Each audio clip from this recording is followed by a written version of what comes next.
Welcome to Courage is Built Here, the podcast.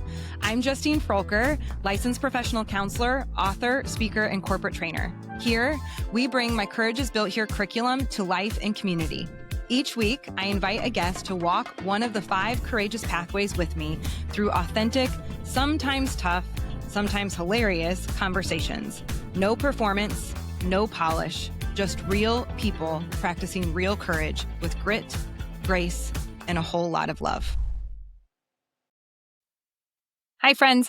Welcome back to the Courage is Built Here podcast. Today, we are in Pathway 5, Do the Work, How to Live Courageously. So do the work is really all of it together. It goes all the way back to the beginning of Pathway 1 to live deeply rooted from your values, to feel your feelings well, have emotional well-being. Pathway 2 to take care of yourself in a holistic way. Pathway 3 to show up as all of who you are in an authentic way in all of the spaces that you exist in. Pathway 4 to love and lead others well through the skill sets of empathy and courageous conversation and operationalizing trust. And then do the work is really about reclaiming and rewriting the stories that you need to, on top of just walking in the path of courage and doing all of it.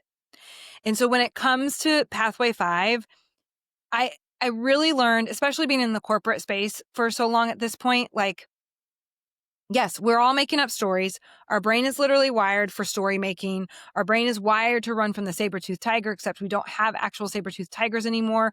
We have social media that never stops.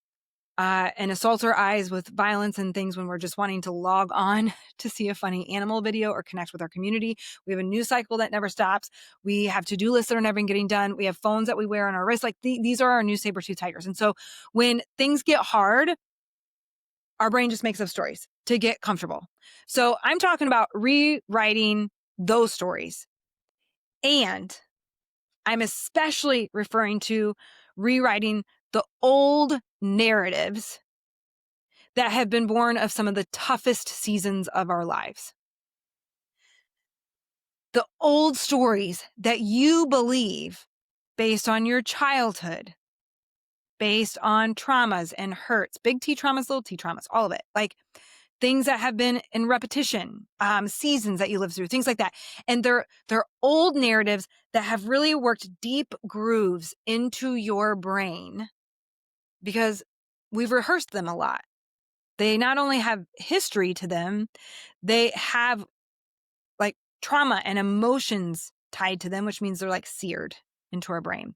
And so we have to recognize what those hard old narrative stories are, get them out of our head, reclaim them, befriend them. I believe befriend them and choose to write them and change our beliefs, change the stories that we live from. To rewrite the story to make sure that the hard parts of our story, all those deeply worked in grooves, aren't our entire story. Because then we just end up living from our hurt and our trauma. And so it's some of the toughest work that we do, and it'll change your entire life. And today's guest, Derek Weber, he has a great metaphor for you, a great story to begin and a great metaphor. So Derek is, I met Derek through Entrepreneurs Organization. I'm an accelerator, and he has been my accountability coach for 1.5 years now. We both have been on a health journey that's really been brutal and difficult. And so we have that in common. And I'm so grateful for Derek's friendship, but mentoring in my life, how much he pushes me, challenges me, but also like really believes in me and the work that I'm doing. And so I'm super grateful that he made time to do this podcast because he's got some really incredible gifts, talents, ideas, and the way his brain works is just, I admire it so much. And so he is the chief executive officer at GBG. They are a marketing agency. And he also has like real estate company. And he also just launched leadwithai.us. And what he's doing with AI is, I've learned so much on how to use ChatGPT from him and just to work smarter and harder with the help and support of AI. And so I highly recommend you go check out his links in the show notes. But most of all, I just hope you stick around and you receive some of these really deep nuggets that he's got for you in this conversation. So let's welcome Derek to the Courage is Built Here podcast. Hi, Derek. Hey, Justine, how are you? I'm good. Thank you for being here. Welcome to the Courage is Built Here podcast. Excited to be here. So we're going to start off with the same question that I begin with everybody. So when you think about courage, most especially through the lens of Pathway 5, do the work, is there a story or a moment that comes up for you? Oh man, lots of different stories. The one that maybe I'll say was the most impactful for me happened 2 years ago. So 2 years ago, I took a 3.5 month sabbatical from my businesses. So I have a marketing company, real estate company, and then now have an AI company as well. So, but 2 years ago was in the midst of one of the most challenging years of business.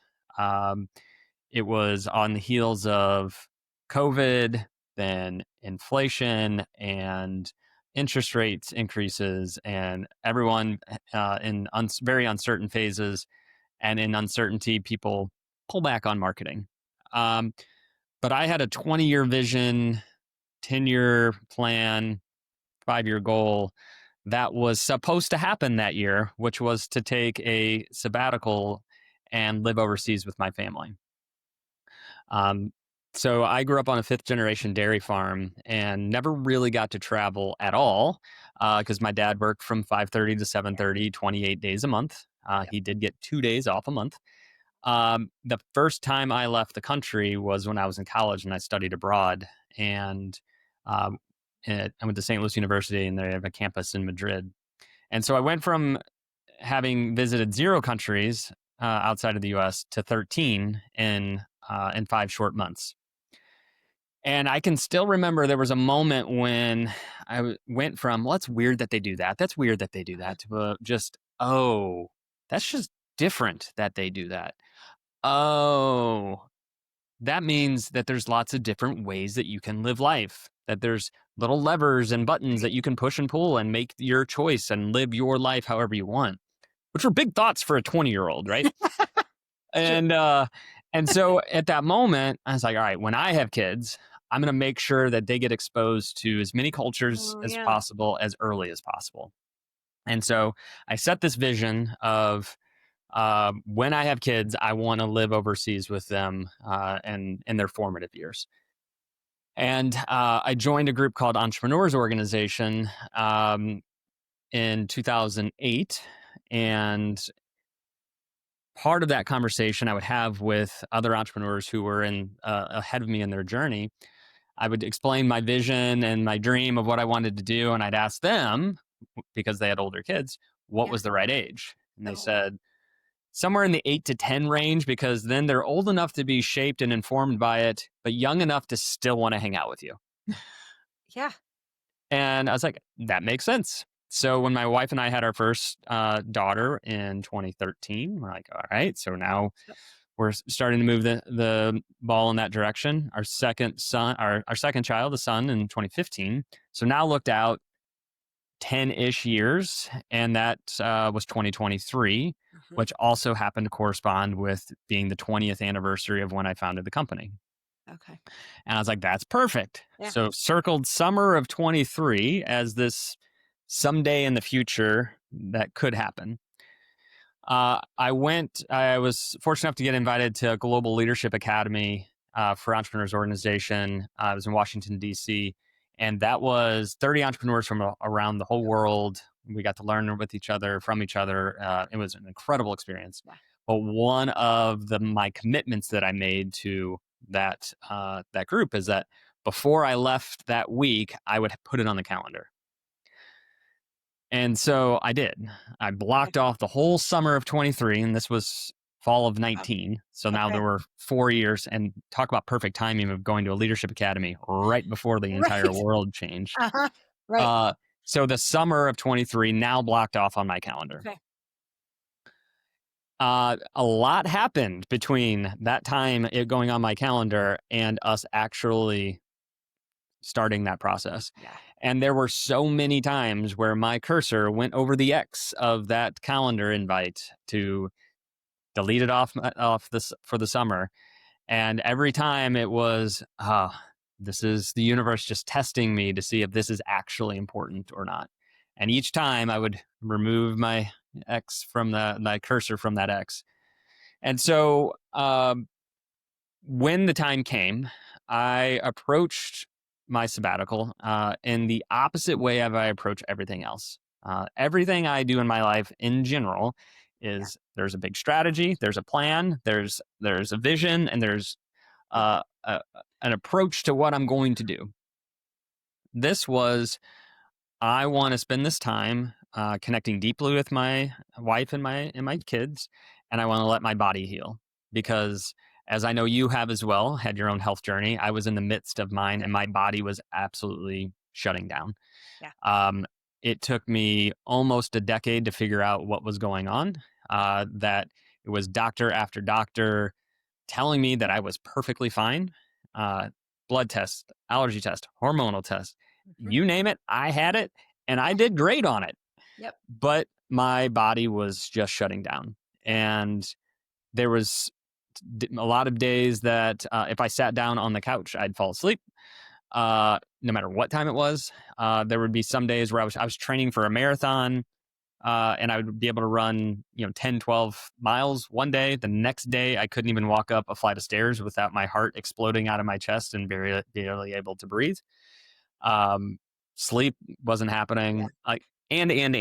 Yeah. Um, and so that kind of came to a crescendo at that point, also, where my body was absolutely just shutting down. And turned out I had mold toxicity Mhm. and a lot of other um, toxins that my liver was essentially overtaxed and couldn't keep up. And so my body was essentially going in toxic shock. And so I went into that sabbatical, which also that was kind of a gift because I probably would have relented to that cursor over the X on the calendar invite if I Yeah. didn't have that added necessity of just letting my body heal. Yeah. So, in a way, it was almost a gift from that perspective. So, on when I was on the sabbatical, once again, no plan, no strategy, except for we were going to spend an extended period of time in Spain and France. I would take long walks without my phone, without headphones, which once again me like normally I'm Uh-huh. habit stacking. Yep. So I'm working out, I'm listening to an audiobook. Or if Totally. I'm running, I'm listening to a podcast Mhm. and I'm doing multiple Always. things. Always. Yeah. And so instead, long walks with just no voices in my ears, just mine in my own head. And it was amazing because I started noticing so many beautiful things of just like how the sun at Yeah. different times in the morning comes through the giant oak trees in my neighborhood and like the greens and the blues and the yellows. And at one point on the walk, I'm like, all right, where do I want to be in 5 years? This moment of pause, I'm looking at it like, all right, I didn't come in with a plan, but let's use this space to build a plan for what's to come. Kind of skirting around my preset rules there, right? You're right. And I walk a few more steps, and nothing's really coming up. But then a small little voice said, "It's not where, it's who." Like, who do you want to be in 5 years?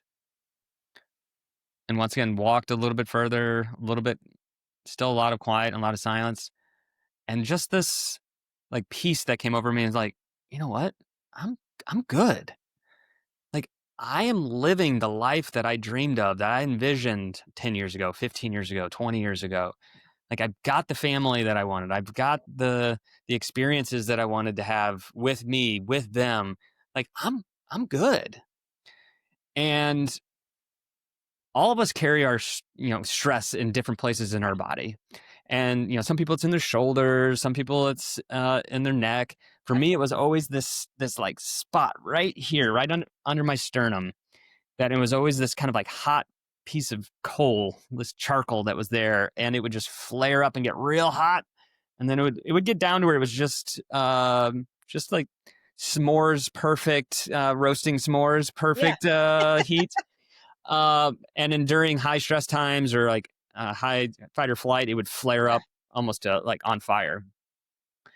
And there was a moment when I internalized this "I'm good," and I literally felt this like cord snap between my head and that spot, and completely went away, and it has never come back.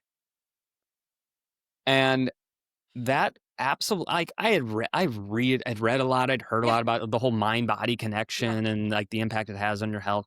My health recovery started in that moment with that instant.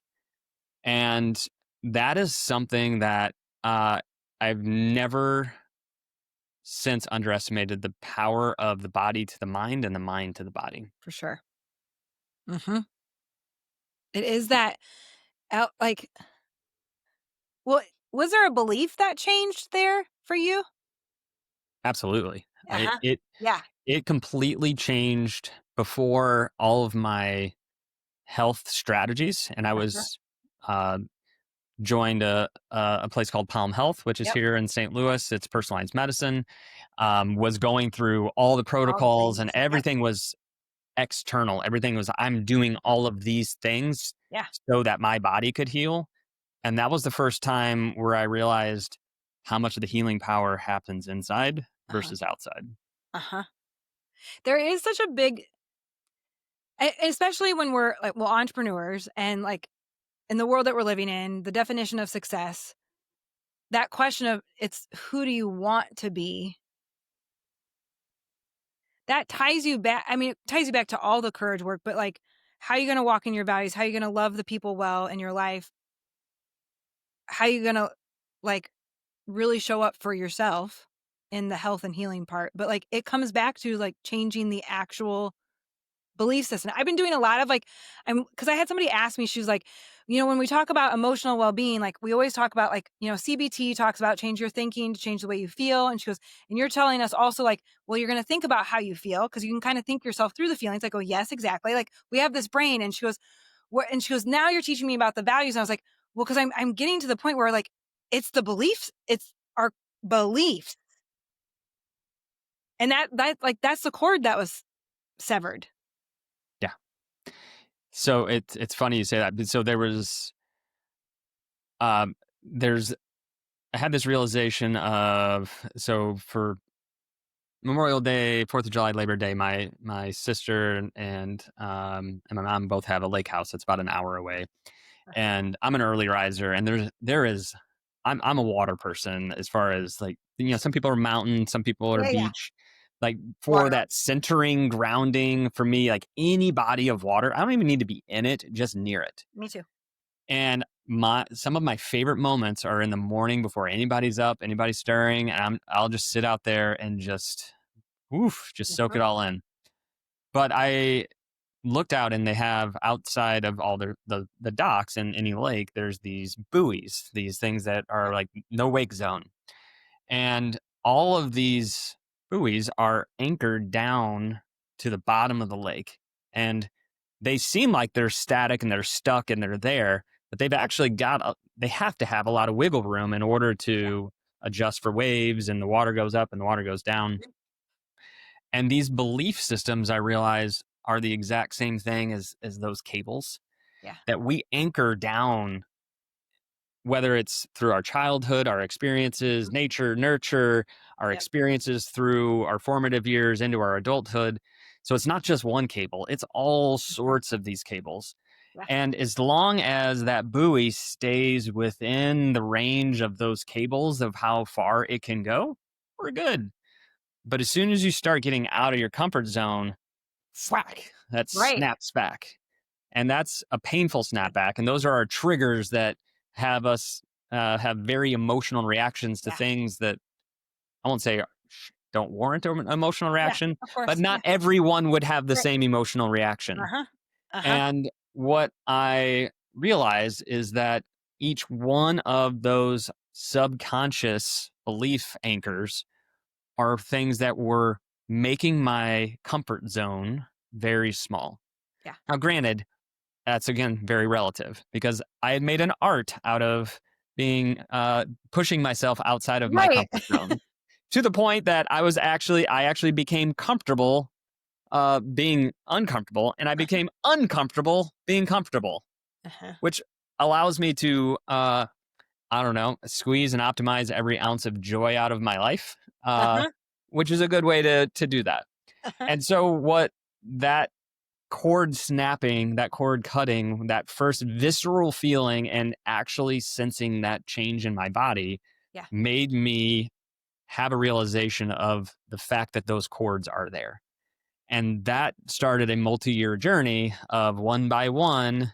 Yeah. Anytime I would get triggered by something or anytime I'd have an emotional, like a outsized reaction to something, I'm like, that's interesting. Uh-huh. Wonder why that's there. Exactly. What's this really about? And what that allowed me to do is one by one, yank Yeah. those up.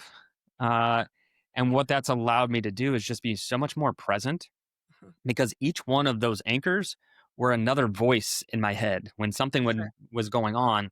And all of a sudden, it gets to be a cacophony of lots of loud voices in there. And that takes a lot of energy to sift and sort through those things.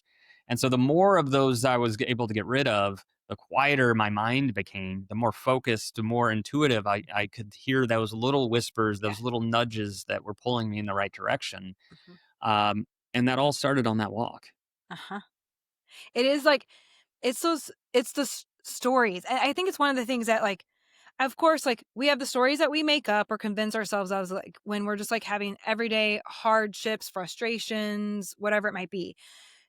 For me though, what I really have seen holds people back the most are the old narratives Hmm. that have really worked in the deep grooves to the brain. They were probably born of some of the toughest seasons of your life or just repeated a lot from childhood, things like that. But that like, oh, what are you going to do versus who are you going to be? That like, or you have to do these things to be whatever else, right? Like, it's like those old narratives. And I think part of doing this work is yeah, it is reclaiming them, rewriting them. I do think more than that, though, it's also befriending them. Like, it's welcoming them in and be like, "That's actually not I don't think it's how it was supposed to go down, and it's okay that it did, and this is what I'm gonna learn from it and move forward and reclaim it." Yeah. I mean, it's the harder you, just like those buoys, the Uh-huh. further and harder you push it, the faster and harder it's going to snap back on you. Right. And the more that I leaned into trying to understand where those things came from, and to your point, appreciating them, Mhm. because all of those narratives are all there just to try to protect us. Exactly. And so when I realized with each of them subsequently of why they're there, why and how should I recognize them and appreciate them. Mhm. And like for example, I there were so many times where I'm one that has always I've always had this sense of like I had something to prove, Me too. but not to anyone else. It was just always to me. Mm. Yeah. Okay. And it was, most people who are achievement oriented high achievers Mhm. are trying to prove something to someone. True. And that is a very, very dangerous game because if you don't know who you're trying to prove what to, it is an impossible It is. hole to It's fill. impossible. And once I realized that I was trying, like the reason why I was trying to prove something to myself, I could be like, oh, and then I was able to reframe it. Yeah. So once again, growing up on a farm, all my cousins and brothers and siblings that were older than me all worked on the farm. I'm in the litter of cousins. It's my dad and his three brothers. There's four of them, Mhm. and this wasn't just like, oh, I've got a farm. Like I've got horses and Yeah. goats. No, this is like It's a they milk 200 cattle twice a yeah. day. This is Yeah. they farmed almost 10,000 acres at the height, Yeah. and so the expectation was, especially for the boys, you're going to work on the farm. I I'm not. I wasn't a farm kid then. Still not a farm kid now. And my mom would always tell me, like, your dad has never known what to do with you. Yeah. And um, Ugh. and so at that time, I was like, this is not my game. I would always say, work smarter, not harder, which drove him crazy. No, I realized after a while Right. it's smarter and harder. Exactly. But then after me, none of the cousins worked on the farm. Zero. And this I realized over, doing a lot of introspection work, working with coaches, working with therapy, like all of it Yeah. was, oh, I was trying to make it okay because I subconsciously, because none of my cousins, nobody from my generation has Yeah. stayed on the farm. Wow. I was trying to make it be okay that I broke 5 generations of American farming, more or less how many ever in Germany. Yeah. Because whenever they came over from Germany, where they frontiered, where they came and as immigrants, is still Yeah. where my family is today. Wow. And my dad and brothers are still farming Right. today, which is crazy. They're all in their 70s. But when I had this realization of, oh, I'm trying to justify to myself for breaking up this generational family business, that I needed to make sure that make sure that I did something that was worth it. Mm. And a really incredible reframe that one of my coaches gave me was, maybe it's not that you broke something that was 5 generations old, but it might be that you've actually freed up Freed up. every That's right. Yeah. subsequent generation to do the things that they're called Right. to do, as Right. opposed to the thing that momentum of that Right. family businesses can have. Uh-huh. And so that was a really powerful release of, like, oh, okay, that's something. Yeah. Yeah. That's exactly what I was thinking. I was like, or you freed the generations after you. Like, it can be both too. Yeah, Yeah. Yeah. depends I on know I always perspective, right? like because I think I've told you that I milked cows in high school. That was my job.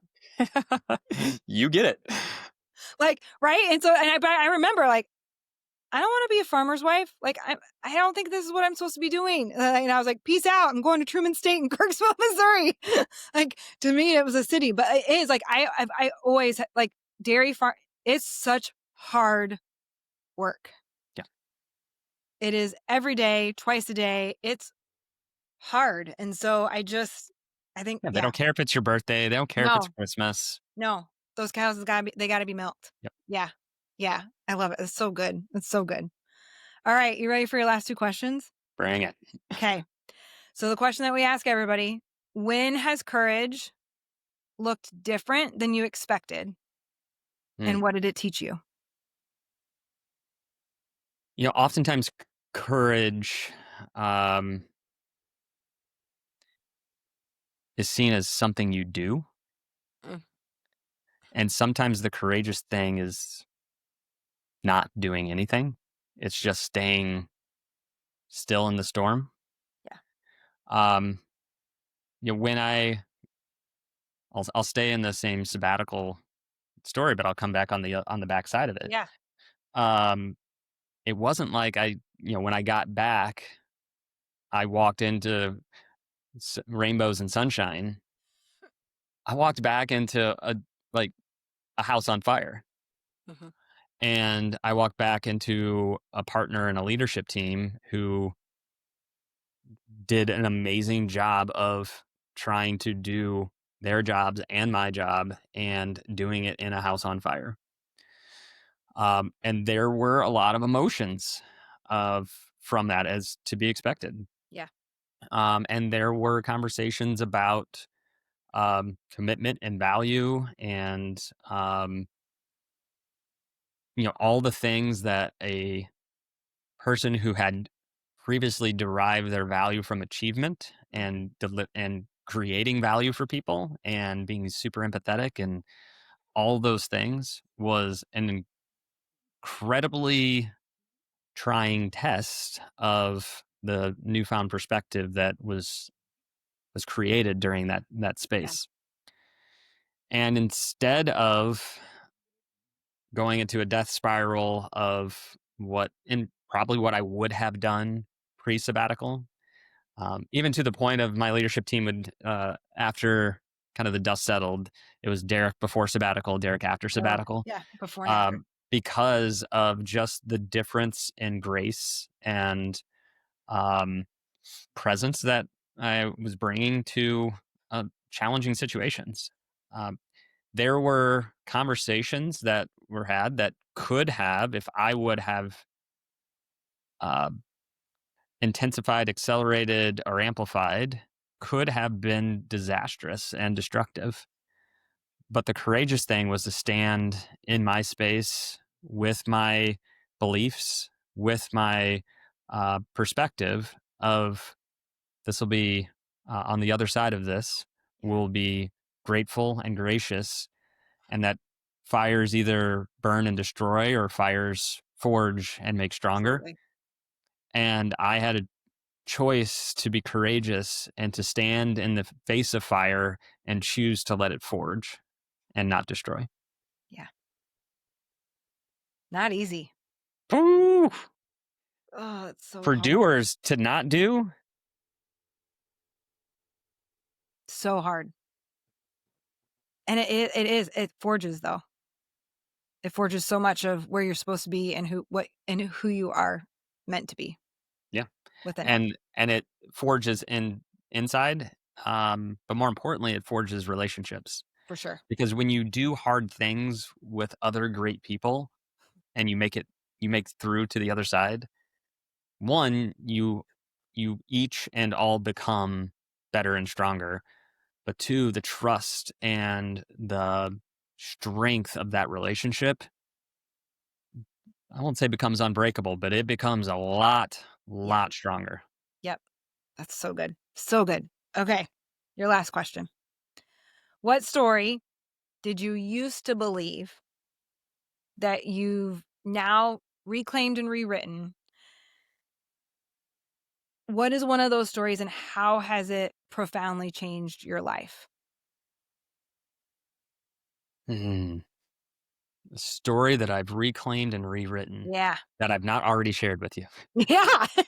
'Cause there's a couple of them that I shared Do already it. that Bring it out. definitely would definitely go in that bucket. For sure. Um, I think there's an aspect of one that taking care of yourself is selfish. And this realization that there there's actually is one of the most selfless things that you can do. When you put yourself and take care of yourself in a way that gives you the power and the energy to then bring your best version to the world. Like there's no greater gift that the world can receive. When you put other people in front of you all the time and in a way that erodes and destroys your own sense of self or strength or health or happiness, then all you're doing is perpetuating pain and suffering, which is actually more selfish Mhm. because oftentimes that is rooted in this sense of martyrdom of I need to give everything of myself to everyone because that's how I derive my value. Uh-huh. But it's actually the way that you destroy your value. Yep. That, my friends, is a mic drop on the courage work. So good. So true. Please, please receive that because people need that so badly. All right. Thank you, my friend. Thank you for being here. If people want to connect with you, how can they connect with you? Because you got some really cool stuff happening, especially. Yeah, best probably two places. One, I'm most active on LinkedIn.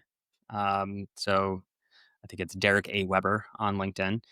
And then a lot of these stories that I've shared, actually, all of these stories that I've shared, I've written extensively about over the years.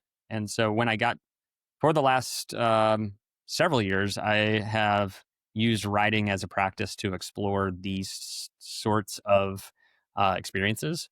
Yep. And as I've always heard, is right from your scars, not from your wounds. Yep. And so I always am trying to come on the other side of it with some perspective, but not so far away that it becomes a Yeah. Hollywood version of the story. Totally.